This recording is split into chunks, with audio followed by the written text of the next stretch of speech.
Right. Came here with my fiance, Donna Mitchell, my friends Mary Baker, Kathy Sullivan, and Pam Guidodoria. And we arrived, I'm going to say it's probably between 8:30 and 9. We were at the stages down this end here. We were to the right of the stage, right about 12 feet back, kind of looking at an angle at the stage. They came out and immediately into the song, they had the pyro shoot off, and from the angle we were at, we could see both sides of the wall. Either side of the drummer's alcove was already on fire, like very quickly, and we're just like, wall's on fire. And we just kind of looked around, waiting to see if someone's going to put the fire out, and looked up, like, sprinklers aren't going off. I didn't know there were no sprinklers at the time. I just assumed that a club would have them.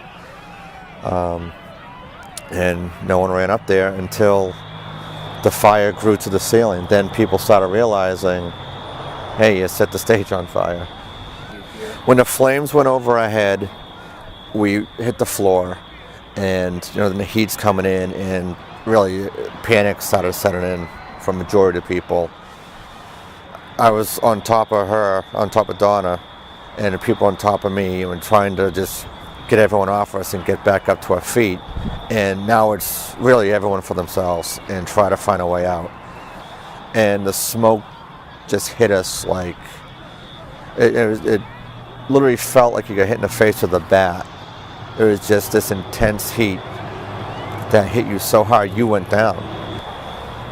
At that point we got separated briefly when people were pushing through, but I could see her because I'm laying on the floor, and you had about this much visibility in the building, and you can just see bodies, and you can see the flames dropping down from the ceiling, and I could still see her sneakers, and I was able to crawl over and just pull on her feet and try to pull her towards me, and she wasn't conscious, so she wasn't responding to me at all.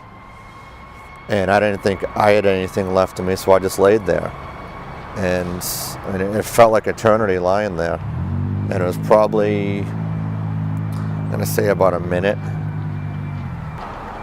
And it wasn't until I just started crawling again. And I was crawled around and held my hand up and just felt along the wall and went around the vestibule to the front door. And there was a hole in the wall where I guess there was an ATM. And they took it out because they were selling the building the next day. So it was just a piece of plywood. Someone had already kicked that out. And when my hand went through that, I thought it was a window. So I just dove through the hole in the wall, and I wound up about 6 feet in front of the front door. And I was in the middle of the vestibule, and I looked to my right, and this is a wall of flames. And I looked to my left, and I could see flashing lights. So I crawled out, and I was at the railing in the stairs. And I just see all the firefighters and everything. I dove into the parking lot and kind of leaned against the tour bus, and the firefighters ran over and grabbed me because my shirt was still smoldering and my hair was smoldering. And they dragged me across the street to where triage was. And at that point I was going into shock. I wasn't breathing. Two of them just picked me up and carried me. When they carried me, I was actually facing the building, and they were running. Each of them had a shoulder, and we were running that direction. And I'm just staring at the building, and as soon as we hit the edge of the parking lot, I just see the roof just collapse in. And I was probably out of the building a minute and a half at that point. And last thing I remember is getting into the ambulance. I didn't even go to triage. It's the first ambulance that had a stretcher in it still. They put me in, and they started cutting my clothes off and oxygen mask, and I just hear them telling me to stay with them, stay with them. That's the last I remembered until I woke up 12 days later.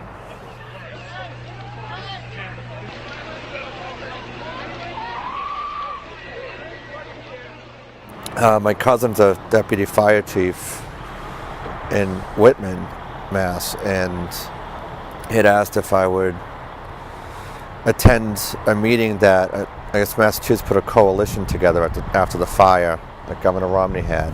They had 4 meetings in different parts of the state, and they had one down in Hyannis. and he asked if I would attend it. Wound up being a speaker at it. And granted, all the investigations were ongoing. There wasn't much I could say at all. So I just kind of pressed the issue of sprinklers. And that was my first time doing it. And then soon after that, I got connected with the Phoenix Society. And it took a few years, but they were slowly building me up to be an advocate for sprinkler safety. And then it was probably 3 years ago for them I started speaking as an advocate. Because this didn't need to happen. And it's happened way too many times in history. You know, just in the United States it's happened, you know, well over a dozen times where you've had just mass casualty deaths that if it had sprinklers in any of the buildings, there probably would have been 0 deaths. And even since this nightclub fire in 2003, it's happened worldwide. You know, and if the United States is going to be a world leader in anything, you know, that's something very small. You know, we want to be the best in safety, we want to be the best in fire departments, law enforcement, whatever it is. You know, we can't look at these other countries that have nightclub tragedies, which have been so many of them in the past 9 years, and look at them, well, it's a third world country. Of course it is. Happened here a lot more times than it happened in their countries. You know, and it's common sense. You know, it's pure common sense that buildings like this, every building should have them. I read the arguments against it passing, and I understand nobody wants to spend the money. They just want to make money. But this type of business comes with an expectation of safety by the public. You cannot assume that people will get out of your establishment if there is a fire. Picture your busiest night, full capacity. People are having fun, drinking, listening to a band, then boom, there's a fire. You would think that everyone goes to the nearest exit, but human nature sets in. And I think going to Chattanooga, Tennessee, and advocating for sprinkler safety in nightclubs specifically down there, and having it passed so the city ordinance was changed so that they're now going to have sprinklers in all the nightclubs. I think that was like the biggest step forward I could have taken, and really made me think like, all right, this is what I'm supposed to be doing. It works, you know, and I'm helping the way I'm supposed to be helping.